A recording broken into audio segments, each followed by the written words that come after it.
Jamb 2012 economics past question number 2 says a major disadvantage of socialist economy is that option A says corruption is rampant. Option B says consumer sovereignty is lost. Option C says income inequality is entrenched. Option D says there is high level of unemployment. So socialism, also called centrally planned economy,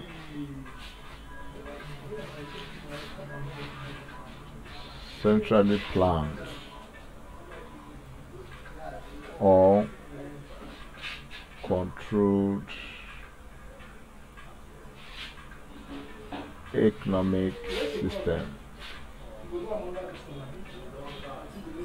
is defined as a type of system in which the means of production and distribution are collectively owned and controlled by the state, that is the government.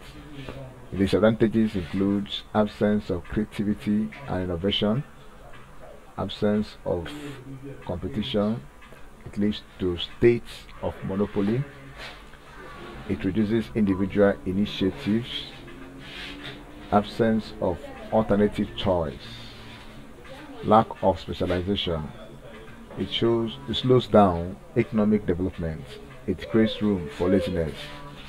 So with this, option B is the correct answer, which says consumer sovereignty is lost. Option B is the correct option. Thank you, and please subscribe for more past questions.